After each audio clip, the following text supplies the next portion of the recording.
Olá, eu sou o professor Clóvis Jair Prunzio do curso de Teologia da UBRA. É uma satisfação estar com você para mais um vídeo sobre a vida cristã segundo Martinho Lutero, alguns aspectos importantes para o século XXI. Nesse vídeo, eu quero conversar com você sobre o lançamento do volume 14 das obras selecionadas de Lutero. Eu recebi minha cópia ontem em mãos, né? Eu faço parte da Comissão Editorial Obras de Lutero e eu quero então apresentá-la para vocês. Ela está disponível já para aquisição no formato impresso. Tá? O volume 14, então, ele faz parte de uma série de outros volumes, né? O 14º. E nesse 14º, a Comissão Editorial Obras de Lutero selecionou textos, né, de debates e controvérsias de Lutero. Nós temos, então, basicamente 3 blocos nesse volume, né, para você aprender mais de como Lutero articulou alguns assuntos da época e que podem também nos ajudar ou até não nos ajudar, né, lembrando que é um ser humano. Nós não subscrevemos tudo o que Lutero diz, né, nesse sentido é importante. Tá? O Lutero confessional tem a sua produção no Livro de Concórdia e os volumes das obras selecionadas nos ajudam a ler Lutero na sua caminhada teológica. Tá? Acho que nesse sentido ele é muito útil a nos ensinar algumas coisas, né? O que fazer, talvez é o que não fazer, certo? Talvez nós tenhamos coisas que nós não faríamos hoje, que Lutero fez em determinada época, e assim por diante. Então vamos lá. O volume está à disposição então nas editoras, né? Sinodal e Concórdia. Na Amazon ele não está ainda, né? Você pode adquirir ele. Deixa eu mostrar para você. Aqui você tem o link da editora Concorde, que está disponível. O preço é alto, né, para um livro. Né? Realmente ele é bem espesso, ele é muito grosso. Tá? É o maior volume que foi produzido até agora da coleção. Tá? Eu estou na comissão desde 2006, né? Já faz um bom tempo. E já participei da produção de 4, 5 volumes, né? E agora então nós estamos num volume bem espesso, tá? Nós temos ainda mais alguns pela frente. Voltando então ao que está no volume. O primeiro bloco descreve situações envolvendo diálogos com a Igreja de Roma. Tá? Na época, a Igreja de Roma ela não era assim chamada, a Igreja Apostólica Católica Romana.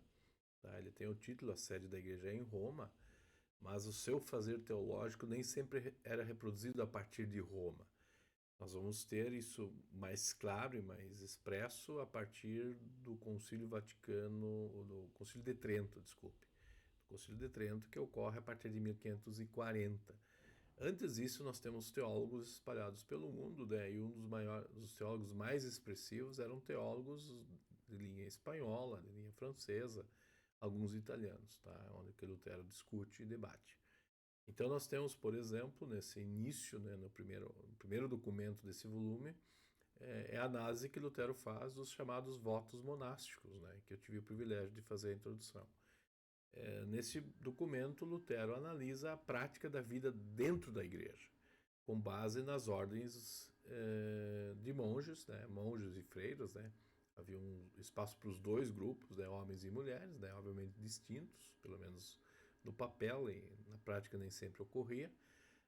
E dentro dessas instituições que a igreja criou para os cristãos viverem uma espiritualidade melhor. E aí Lutero resgata a palavra de Deus e traz, né, essa compreensão de que a palavra de Deus é a norma para você entender a vida cristã. E é bem interessante isso, tá? Mesmo fazendo uma avaliação dos votos, né, que começam mais ou menos uns 1000 anos antes, na época de Santo Agostinho, Lutero permanece monge. Né? Ele vai deixar de ser monge 3 anos depois, em 1525, quando ele se casou.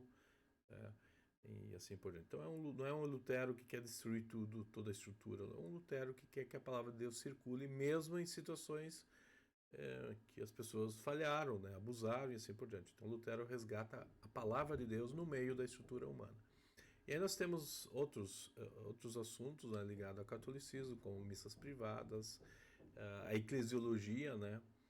Tem um documento que Lutero discute com um teólogo católico, né, proeminente, mas ele chama ele de enrolador, né? Hans Wurst, né?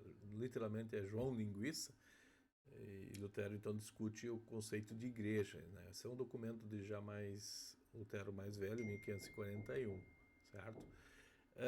Nós temos depois um bloco quando Lutero trabalha com os judeus, tá? E também com os islâmicos, certo? Com os judeus nós temos dois textos contraditórios aparentemente, né? Nós temos que estudá-los melhor para entendê-los, né? O primeiro texto analisa Jesus, por que Jesus nasceu judeu, e o segundo é os judeus e suas mentiras, né? Esse segundo texto é bem complexo, tá? E assim por diante. Nós temos o terceiro bloco que vai falar e vai tratar de Lutero, os entusiastas. Entusiastas seria o equivalente a não digo aos pentecostais de hoje ou neopentecostais, não é isso. Os entusiastas acreditavam que o Espírito Santo age diretamente no crente, sem usar a palavra externa.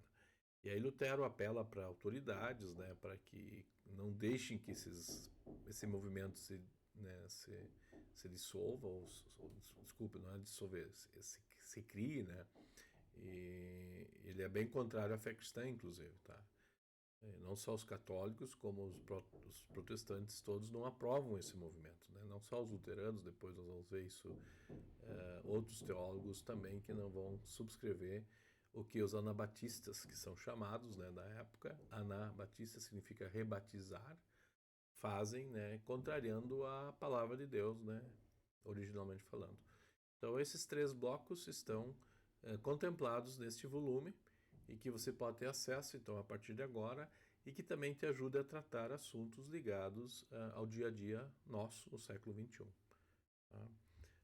Eu espero que tenha sido útil nesse vídeo apresentando esse volume, eventualmente estimulando você a adquiri-lo, né, tem um valor elevado, mas é uma produção feita por uma equipe técnica, né, capaz de analisar, de produzir, de introduzir os documentos para te ajudar então a ler Lutero para o século XXI.